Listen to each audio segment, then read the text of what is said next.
Most people believe that power comes from force, from being louder, tougher, more aggressive than everyone around you. But Robert Greene, in the final 12 laws of his legendary book, The 48 Laws of Power, reveals something that turns that belief on its head. The most dangerous people in history, the ones who built empires, toppled kings, and reshaped entire civilizations, did not rely on brute strength. They mastered something far more subtle: emotional warfare, the art of spectacle, the discipline of formlessness. And by the end of this video, you'll understand exactly how they did it. Welcome back to One Book Away. If you've been following our series on the 48 Laws of Power by Robert Greene, you already know the foundations: how to protect yourself, manage your reputation, and navigate the social battlefield. You've learned the art of persuasion, the power of timing, and how to master your own image. But now we enter the final stretch, Laws 37 through 48. And let me tell you, this is where the book gets truly profound. These final laws deal with what Greene calls the endgame of power. They address the questions that matter most once you've already climbed the ladder. How do you hold on to what you've gained? How do you avoid the traps that destroy the powerful? How do you navigate envy, manage victory, and, perhaps most important of all, how do you remain fluid and adaptable in a world that is constantly changing? Think about it. History is filled with people who rose to incredible heights, then fell spectacularly. Not because they lacked talent, not because their enemies were stronger, but because they didn't understand these final principles. They got rigid, they got arrogant, they pushed too far, and the world swallowed them whole. That's not going to be you. Not after today. So let's get into it. Law 37. Create compelling spectacles. Here's a question most people never ask themselves. Why do we remember certain leaders, certain moments, certain people, and forget thousands of others who were equally talented? The answer, more often than not, is spectacle. Greene opens this law with a fascinating story. In the early 1700s, word spread through Berlin of a mysterious figure known as the Moon Doctor. This man, a Dr. Weislider, claimed he could heal any illness using nothing but the rays of the moon. His patients would line up outside an enormous converted beer hall.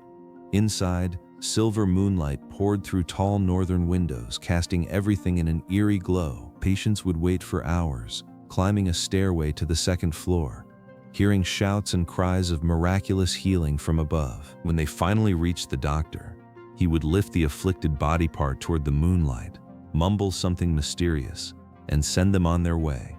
And here's the remarkable thing. Many of them actually felt healed. Now, was it real medicine?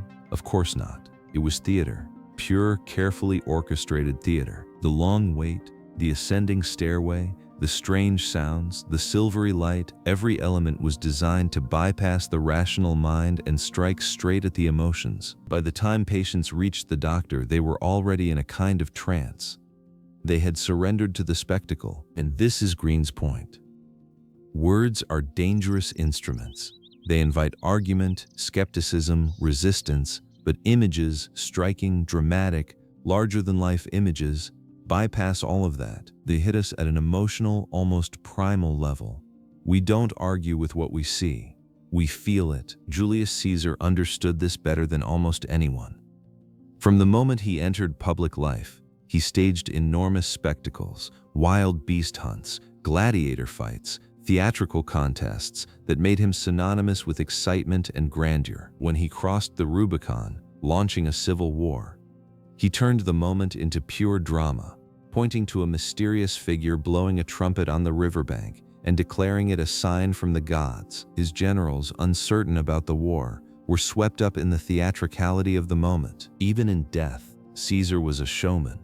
When the conspirators surrounded him with their daggers, he pulled his robe over his face and arranged the cloth so that his legs were covered, dying with dignity and dramatic flair. The lesson here is not about being flashy for its own sake. It's about understanding that in the realm of power, how you present something matters as much as the thing itself. A speech can be forgotten in minutes. A spectacle lives in the memory forever. Greene also tells us about Diane de Poitiers, mistress to the French King Henri II. Diane was not the most beautiful woman at court, By the time Henri became king, she was approaching 50, yet she maintained her hold on him for decades, not through physical beauty alone, but through an extraordinary mastery of symbolism. She identified herself with the Roman goddess Diana, goddess of the hunt and of chastity. She redesigned her entire castle to reflect this association, filling it with crescent moons, stags, hounds, and sculptures of the goddess that bore an uncanny resemblance to herself. The intertwined initials of her name and Henri's appeared on everything: buildings, robes, monuments. The effect was hypnotic. Henri didn't just see a woman, he saw a living goddess, a mythic figure who elevated his own image simply by being at his side. A cult of Diana sprang up across France. Poets wrote verses in her honor, and Henri remained devoted to her until the day he died. Here's the takeaway. Find an image, a symbol, a visual identity that captures what you want to project. Make it consistent, make it memorable, and let it do the work that words never can. In a world drowning in noise, the person who commands attention through spectacle and symbolism will always have the advantage. Law 38. Think as you like, but behave like others. In the 5th century BC, the Spartan nobleman Pausanias led a victorious Greek expedition against the Persian Empire. He was celebrated as a hero. But then something strange happened. Pausanias began styling his hair with perfumed oils, draping himself in flowing Persian garments, and surrounding himself with Egyptian bodyguards. He held lavish banquets in the Persian style, demanded to be entertained as a Persian lord, and openly mocked the simple Greek way of life. His soldiers, who had fought and bled alongside him, were bewildered and then disgusted. His superiors grew suspicious. Eventually, he was accused of treason, hunted down, and left to starve to death in a temple. What destroyed Pausanias was not his private love of Persian culture, it was his insistence on flaunting it publicly. By making a show of how different he was, how superior he considered foreign ways, he insulted everyone around him. He made his compatriots feel inferior, and people who feel inferior in your presence will find a way to bring you down. Greene's message in this law is both practical and profound. You are free to think whatever you want. Your mind is your own private kingdom, and no one can take that from you. But your outward behavior is a different matter entirely. In the social world, appearances govern everything. If you make a show of going against the grain, flaunting unconventional ideas, mocking traditions, setting yourself above the common crowd, people will not admire your courage. They will resent it. They will see it as arrogance, and they will punish you for it. Think about it. How many people have you met who constantly announce how different they are, who can't stop telling you about their unconventional views? It gets tiresome, doesn't it? Because underneath the rebellion, you sense something else, a need for attention, a desire to feel superior. The truly powerful operate differently. They blend in, they mouth the right words, they follow the expected rituals, and behind this comfortable mask, they think and plan exactly as they please. Their conformity is not weakness, it is a strategic choice that gives them the freedom to act without arousing suspicion or resistance. The philosopher Tommaso Campanella learned this the hard way. A radical thinker in Counter-Reformation Italy, he was imprisoned and tortured for his heretical ideas. But instead of dying a martyr, which would have accomplished nothing, he adapted. He feigned madness. He wrote books that appeared to support Catholic orthodoxy while subtly smuggling in his own ideas in the mouths of heretical characters he pretended to argue against. His sympathizers understood the game. The authorities were fooled, and Campanella survived. The lesson is clear. Never wage unnecessary wars against the beliefs and customs of your environment. Share your originality only with those who will appreciate it. With everyone else, wear the mask that the moment requires. As Greene puts it, in the land of the conformists, the wise person does not stand out but blends in, nurturing the common touch while preserving the freedom of an independent mind. Law 39. Stir up waters to catch fish. Have you ever been in a situation where someone pushed your buttons, and the moment you reacted, you realized you'd played right into their hands? This is one of the most important laws in the entire book, because it addresses something we all struggle with, our emotions. Specifically, the way anger and frustration can be weaponized against us, and how we can flip the script. In January of 1809, Napoleon rushed back to Paris after learning that his foreign minister, Talleyrand, had been conspiring against him. Napoleon was furious. He summoned his ministers, stormed into the room, and launched into a tirade directly at Talleyrand. He called him a coward, a traitor, a man of no faith. He screamed that Talleyrand deserved to be hanged.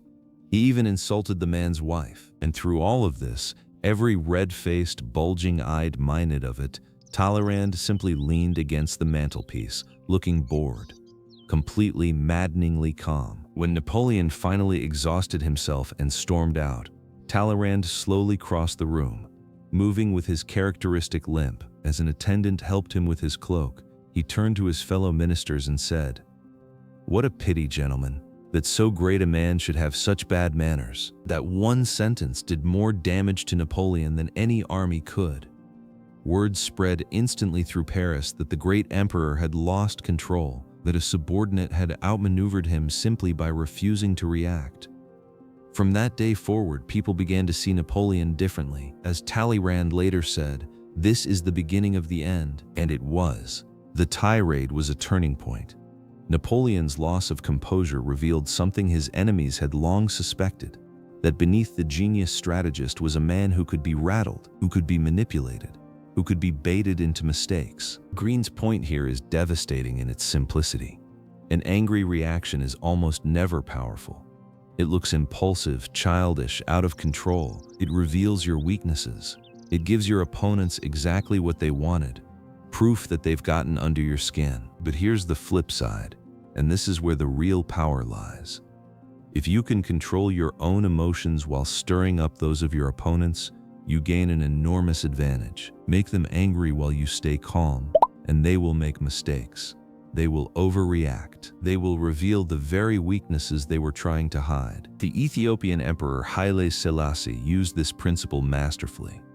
When a rebellious warlord named Ras Gugsa threatened his authority, Selassie didn't attack head-on. Instead, he provoked Gugsa, ordering him to fight a distant tribe he had no quarrel with, an order designed to wound his pride. Gugsa took the bait. He launched a holy war against Selassie, exactly as the emperor had planned. But Selassie had already secured the support of the church, bribed Gugsa's key allies, and positioned his forces perfectly.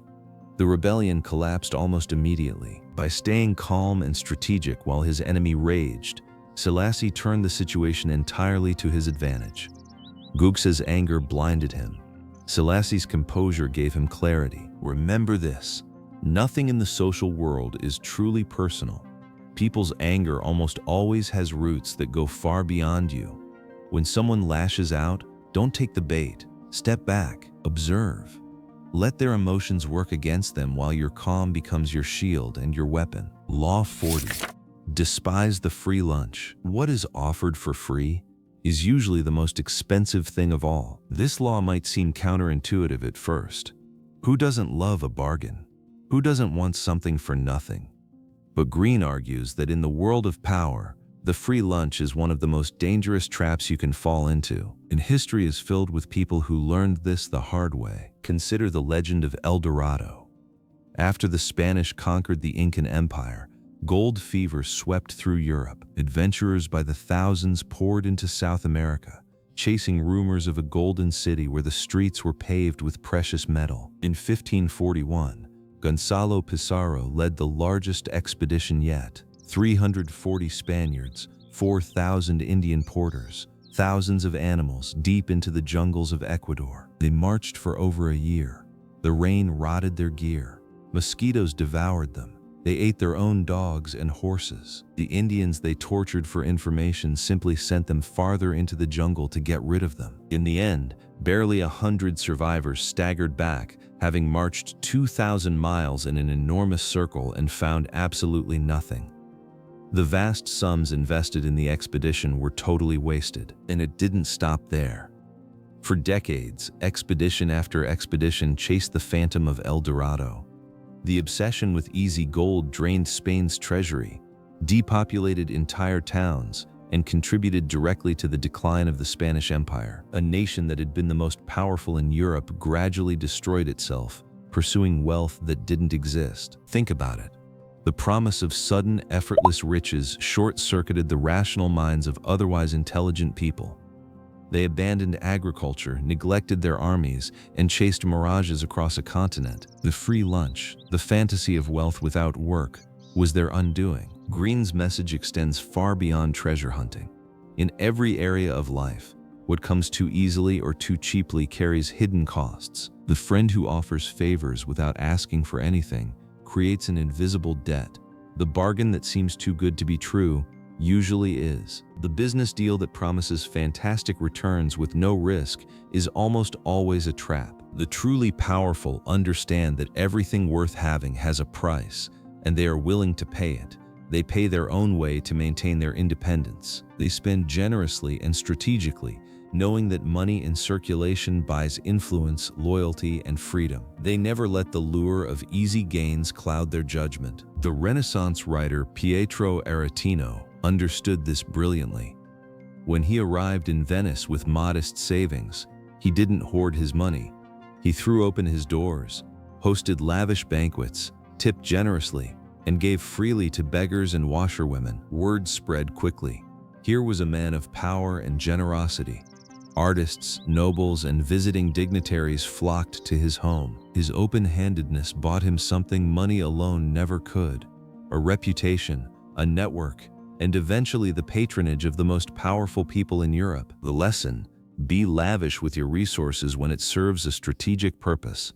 Pay the full price for quality. Never cut corners with excellence. And above all, never let the fantasy of something for nothing lead you into a trap that costs you everything. Law 41. Avoid stepping into a great man's shoes. Every generation faces this challenge: the weight of the past, the shadow of a great predecessor, the expectations that come with following in someone else's footsteps.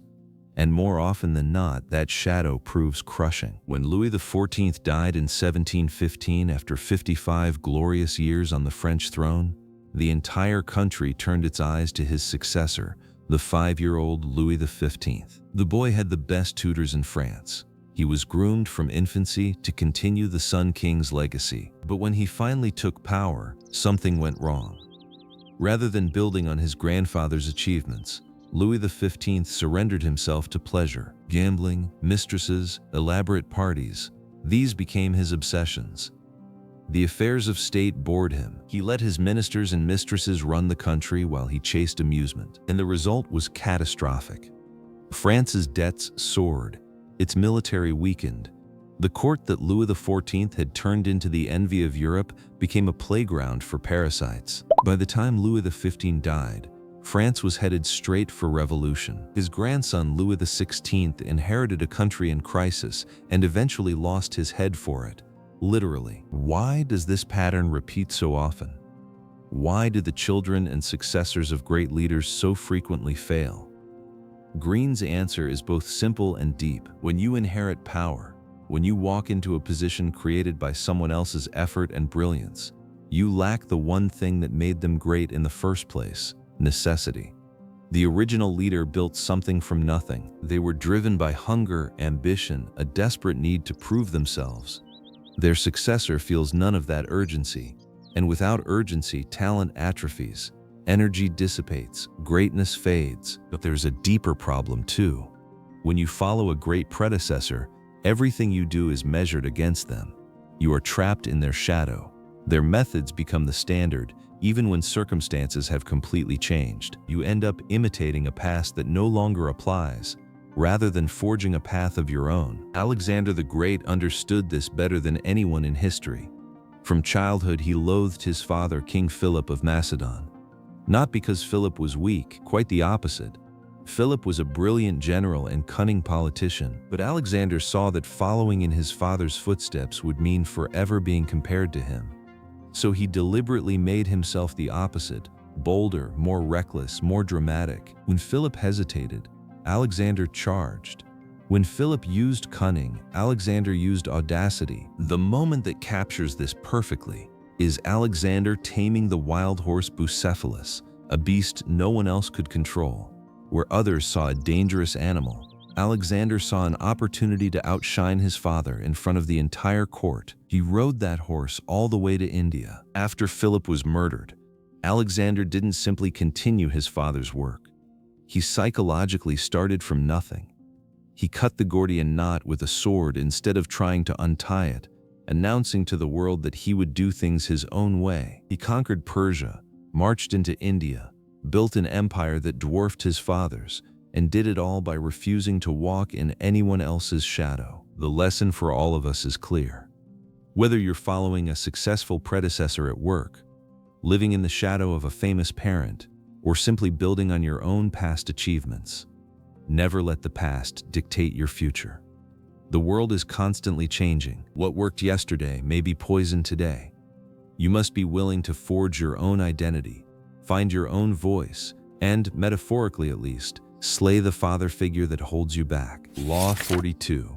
Strike the shepherd and the sheep will scatter. Within any group, any organization, any movement, any circle of friends, there is almost always one person who holds the whole thing together. One strong personality around whom the others orbit. Identify that person, neutralize them, and the entire structure falls apart. The ancient Athenians understood this instinctively. Their democracy had a unique institution called ostracism. Once a year, citizens would gather in the marketplace and write on a piece of pottery the name of the person they most wanted banished from the city for 10 years. If enough votes accumulated against one individual, that person was exiled immediately. This wasn't about punishing criminals. The Athenians used ostracism to remove personalities that threatened the social fabric, people who were too arrogant, too ambitious, too divisive. Aristides, a general so fair he was nicknamed the Just, was ostracized because citizens grew tired of hearing him called righteous. They feared his moral superiority would create resentment and division. The great general Themistocles was ostracized for the same reason. His constant boasting about his victories had become unbearable. The Athenians had grasped something essential about human nature. Trouble within a group can almost always be traced back to a single source. One unhappy, chronically dissatisfied person who stirs up discontent and infects everyone around them. Trying to reform such people, or arguing with them, or absorbing them into the group rarely works. The most effective solution is the most direct: remove them entirely. Greene also tells the story of how Pope Boniface VIII destroyed the city of Florence's resistance without firing a single arrow. Florence was divided between two factions, the blacks and the whites. The one man holding the whites together, giving them courage and direction, was the great poet Dante Alighieri. Boniface didn't attack Florence directly. Instead, he lured Dante to Rome under the pretext of negotiations, then kept him there while his agents worked to divide and conquer the leaderless whites. Without their shepherd, the flock scattered, the whites collapsed, and Dante spent the rest of his life in exile. The principle applies everywhere. In business, in politics, in personal conflicts, don't waste your energy fighting a many-headed enemy. Find the one head that matters, the person with the charisma, the willpower, the ability to hold the group together. Isolate or neutralize that person, and everything else falls into place. But be careful. If you strike at the shepherd and fail, if they survive your attack, you've created a dangerous enemy who now knows your intentions. So when you act decisively and make sure your target cannot recover. Law 43. Work on the hearts and minds of others. Of all the laws in this book, this one might be the most important for everyday life, because it addresses the fundamental challenge that every person of power faces: how to get other people to willingly move in your direction. Coercion seems like the obvious answer. Force people to obey, threaten them, overpower them. But Greene argues that coercion is actually the weakest form of influence. It creates resentment. It hardens resistance. And the moment the coercive force is removed, people snap back to their original positions, or worse, they actively work against you. The story that best illustrates this law is one of the most remarkable in Chinese history. In the 3rd century AD, the brilliant strategist Zhuge Liang faced a dangerous situation. A barbarian king named Meng Huo was threatening his kingdom from the south, and Liang had to deal with this menace quickly before turning his attention to a more powerful enemy in the north. A wise man advised Liang not to rely on force. "It is better to win hearts than cities," he said. "Better to battle with hearts than with weapons." Liang agreed. This was exactly his philosophy. So when Liang captured Meng Huo's army, including the king himself, he did something extraordinary. Instead of executing his prisoners, he freed them. He removed their chains, fed them lavishly, and sent them home to their families. When Meng Huo himself was brought before him, Liang asked if he would yield. The king refused. He said he'd been tricked, not truly defeated, so Liang released him too. Over the following months, this astonishing pattern repeated itself. Liang captured Meng Huo a second time, released him, a third time, released him, a fourth, a fifth, a sixth time. Each time, Meng Huo's officers grew more dissatisfied. Liang had treated them with respect. They had lost their heart for fighting. But every time Chuko Liang asked Meng Huo to yield, the great king would come up with another excuse. "You tricked me, I lost through bad luck." On and on. "If you capture me again," he would promise, "I swear I will not betray you." And so Liang would let him go. After the seventh capture, this time following a devastating battle in which Liang used fire to destroy an enemy army wearing flammable vine armor, Meng Huo finally broke. He fell to the ground weeping and pledged his eternal loyalty. And here's the remarkable part. Liang didn't leave an occupying force. He didn't install puppet rulers. He simply restored Meng Huo to his throne, returned his conquered lands, and marched north. He never had to come back. Meng Huo became his most devoted and unshakable ally for life. Think about what Liang accomplished. Through patience and repeated acts of mercy, he achieved something that military force never could: a genuine change of heart. He won not just obedience, but loyalty, not just submission, but love. The lesson extends to every area of life. When you need to move people in your direction, your first instinct might be to push, to argue, to assert your will. But this almost always triggers resistance. A far more powerful approach is to work on their emotions, understand their individual psychology, find out what they fear, what they desire, what makes them tick. Then tailor your approach to each person. Alternate harshness with mercy, create contrast, push people to the edge of despair, then offer relief. If they expect punishment and you give them kindness, the effect is devastating in the best possible way. You bypass their defenses and connect directly with their hearts. And once you've won someone's heart, you have something infinitely more valuable than their reluctant compliance. You have their willing devotion. Law 44, Disarm and Infuriate with the mirror effect. There are few tools more powerful or more psychologically disorienting than the mirror. Greene identifies 4 distinct mirror effects, each with its own strategic application. But the core principle beneath all of them is the same. When you mirror other people, reflecting back their behavior, their desires, their values, you gain an almost hypnotic power over them. Consider Joseph Fouché, Napoleon's Minister of Police.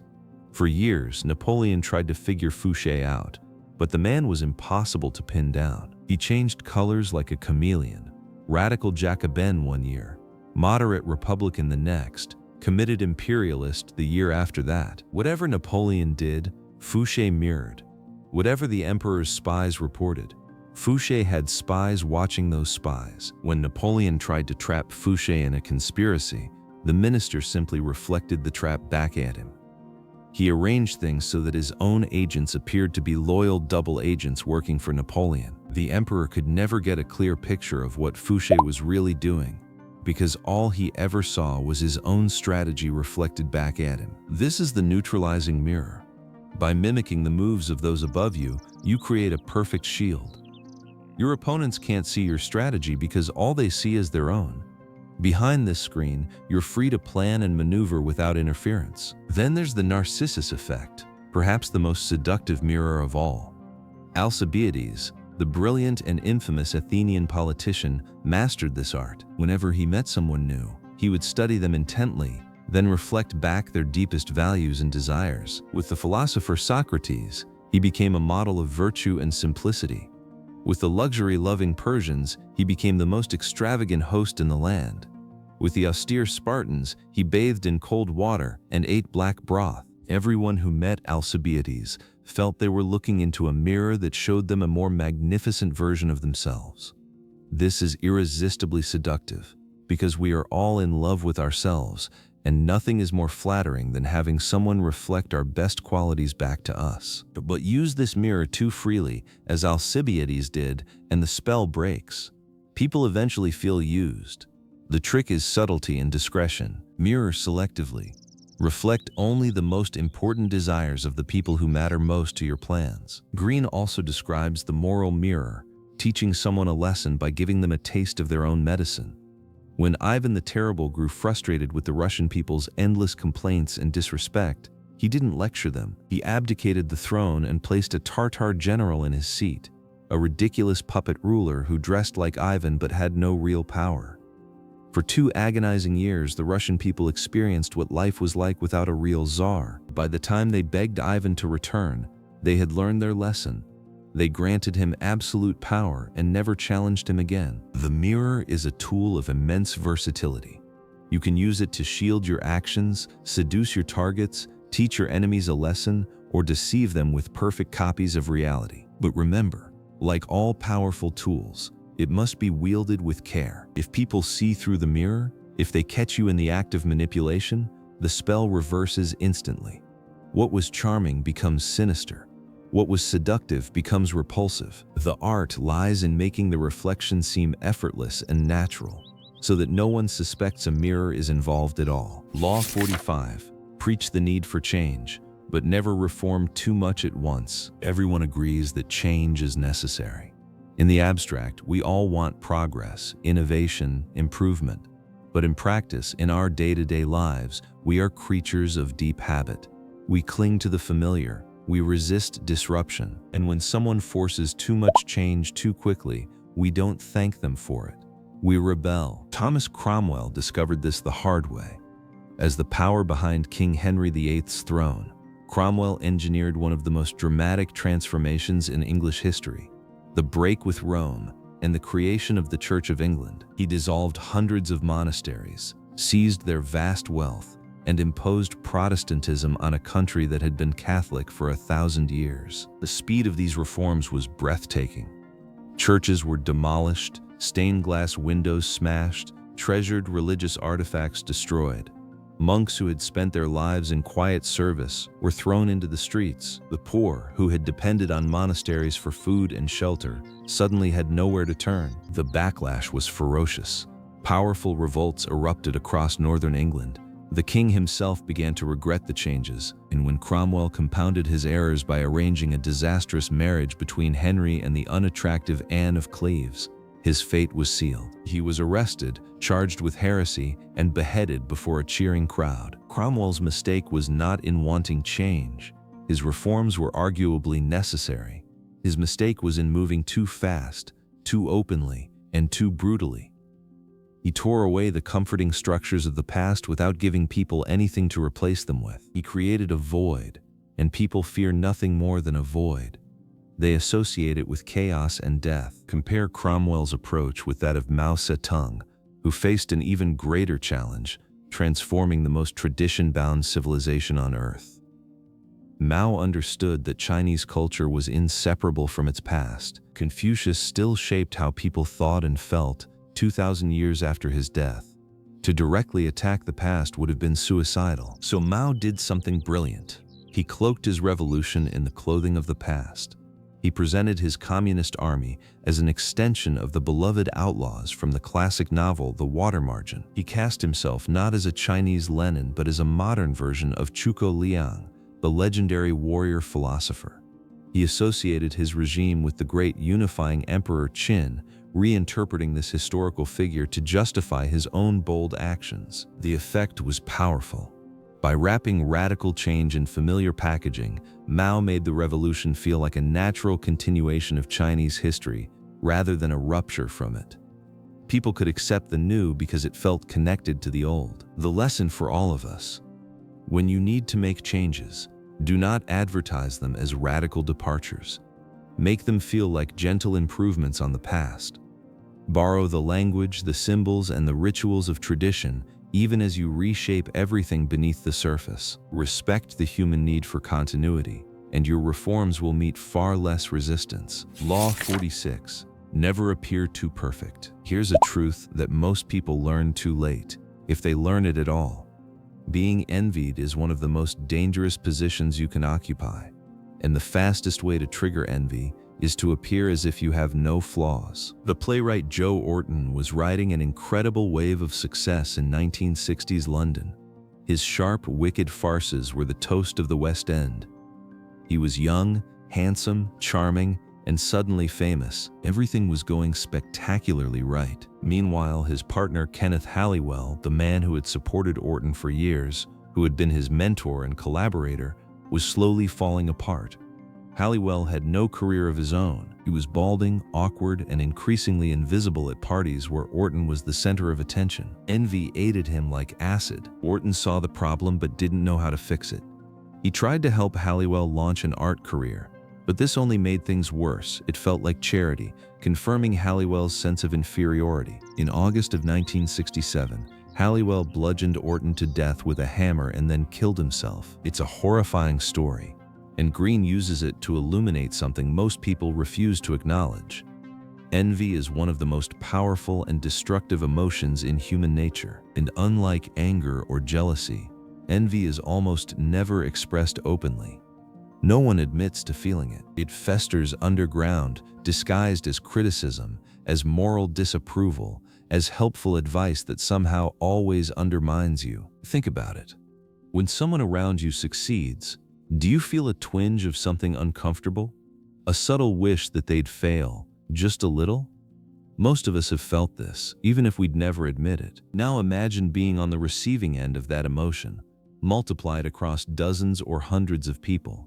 That is the reality of success. Greene's solution is not to suppress your abilities, but to manage how they are perceived. Cosimo de' Medici, founder of one of history's most powerful dynasties, was a master at this. Despite controlling Florence's politics and finances for 30 years, he dressed simply, walked with one servant, and rode a mule instead of a horse. He built himself a modest palace and gave lavishly to public works. He never flaunted his power. He never made anyone feel inferior. And because he deflected envy so skillfully, he died peacefully in his bed after 3 decades of unchallenged rule. The takeaway is clear. Occasionally display a weakness. Admit to a harmless vice. Attribute your success to luck rather than genius. Give people something to feel good about in your presence, a sense that you are human, like them, and that your success could be theirs too. You lose nothing by this, but you gain enormously because you take the teeth out of envy before it has a chance to bite. Law 47. Do not go past the mark you aimed for. In victory, learn when to stop. The moment of victory is often the moment of greatest danger. Cyrus the Great built one of the largest empires the ancient world had ever seen. He defeated the Medes, conquered Lydia, crushed Babylon. He was called the king of the world, and his confidence grew with every victory. Then he turned his attention to the Massagetae, a fierce warrior people on the Caspian Sea, led by Queen Tomiris. Tomiris warned him, "King of the Medes, I advise you to abandon this enterprise, rule your own people, and try to bear the sight of me ruling mine." Cyrus ignored her. He advanced into Massageta territory, used a trick to defeat a portion of their army, and captured the queen's son. Tomiris sent another message. "Give me back my son and leave my country. If you refuse, I swear by the sun to give you more blood than you can drink." Cyrus scoffed. Her son, unable to bear captivity, killed himself, and Tomiris, consumed with fury, unleashed her full army against the Persians. The battle was devastating. The Massagetae annihilated the Persian forces. Cyrus himself was killed. Tomiris found his body on the battlefield, cut off his head, and plunged it into a wineskin filled with human blood. "You have your fill of blood," she said. After a lifetime of brilliant victories, Cyrus destroyed himself with one unnecessary war. He had nothing to gain from attacking the Massagetae. They had no great wealth, no strategic territory he needed, but victory had become a kind of drug. Each conquest fed a hunger for the next, and that hunger led him past the mark he should have aimed for, straight into catastrophe. Now consider the opposite approach. Madame de Pompadour, mistress to Louis XV, faced a challenge that had defeated every royal mistress before her. Age. As she grew older and could no longer satisfy the king physically, the normal course of events would have been for her to be replaced by a younger, more beautiful rival. But Pompadour was too smart for that. Instead of clinging desperately to a role she could no longer fill, she stepped back. She encouraged the king to take young lovers at a private establishment on the palace grounds. She knew these girls posed no political threat. They had none of her intelligence, her connections, or her charm. By giving up the battle she couldn't win, Pompadour preserved the war. She remained the most powerful woman in France for 20 years, an unprecedented achievement. She knew the most important thing any person of power can know: when to stop. The lesson here applies to every area of life.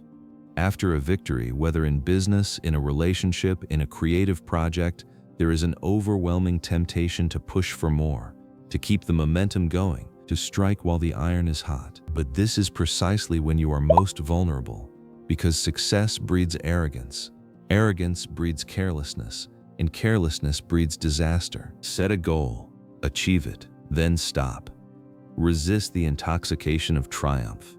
Consolidate what you've gained. And remember, as the Japanese samurai saying goes, when you have won a victory, tighten the strings of your helmet. Law 48. Assume formlessness. And now we arrive at the final law, the capstone of everything Robert Greene has taught us. In many ways, this is the most profound lesson in the entire book. For centuries, Sparta was the most feared military power in Greece. Its soldiers were trained from childhood in the art of war. They fought in tight phalanxes that could crush armies many times their size. Their discipline was legendary, their lifestyle austere. They had created a perfect military machine, but that perfection was also their prison. Spartan society was so rigid, so resistant to change, that it could not adapt when the world shifted around it. After defeating Athens in the Peloponnesian War, Sparta suddenly found itself managing an empire, something it had never prepared for. Athenian money flowed in, corrupting soldiers who had been taught nothing about economics or politics. Governors sent to rule distant lands succumbed to temptation, and when a powerful enemy finally tested Sparta's rigid formations, the system cracked. Within a generation of its greatest victory, Sparta collapsed and never recovered. Meanwhile, Athens, the defeated party, adapted. It transformed itself from a military empire into a cultural and economic powerhouse. It changed shape, like water finding a new path around an obstacle. Athens thrived for centuries after Sparta vanished from the stage. This is the essential paradox of power. Rigidity looks like strength but is actually weakness. Flexibility looks like weakness but is actually the deepest kind of strength. The form you give your life, your strategy, your character may protect you for a while, but eventually, that form becomes a cage. The world changes, your enemies adapt, and if you cannot change with them, you become a target. Mao Zedong understood this perfectly. When his communist forces faced the vastly superior nationalist army in the Chinese Civil War, he didn't fight a conventional war. His troops dispersed across the countryside like mercury, never staying in one place, never offering a target. They harassed and ambushed, appeared and disappeared.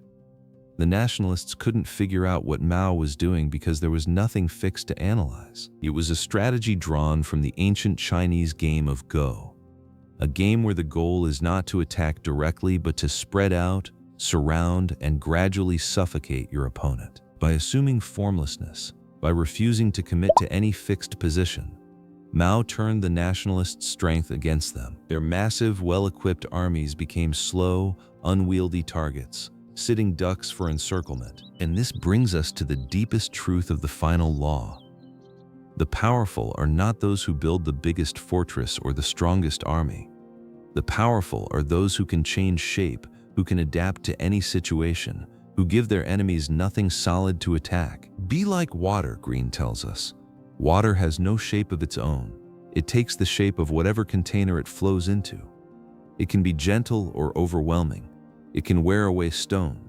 It cannot be grasped, and it cannot be stopped. This is the ultimate form of power, not a rigid structure, but a fluid intelligence that responds to every situation with fresh eyes and an open mind. And this doesn't just apply to strategy, it applies to your identity, your habits, your way of thinking.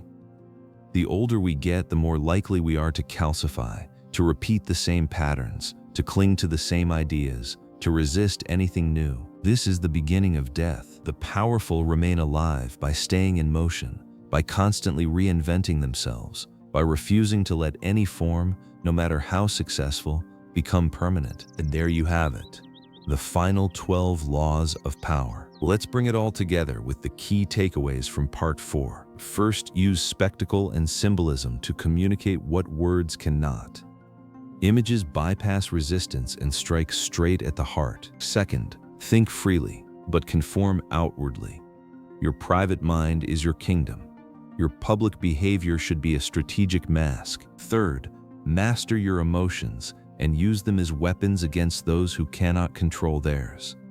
The calm person always wins. Fourth, everything has a price. Pay it willingly. The free lunch is always the most expensive meal. Fifth, never live in someone else's shadow. Forge your own identity and refuse to be defined by the past. Sixth, in any group, find the person who holds it together. Neutralize them, and the rest falls apart. Seventh, win hearts, not just battles.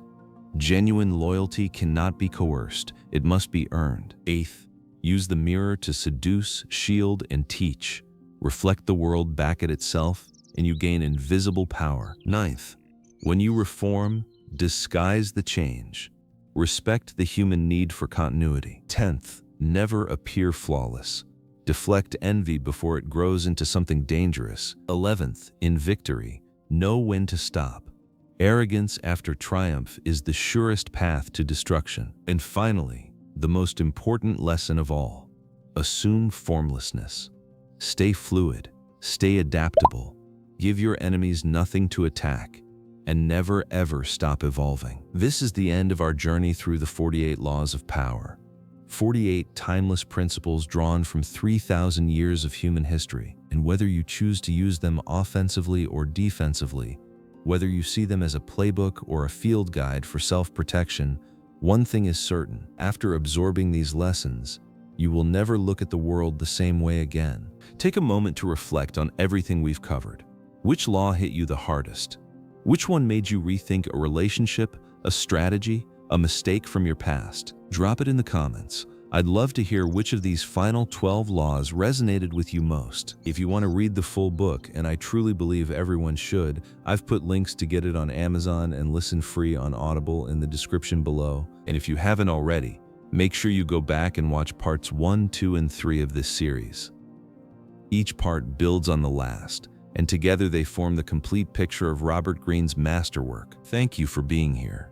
Thank you for investing your time in ideas that can genuinely change your life. And as always, remember, you are just one book away.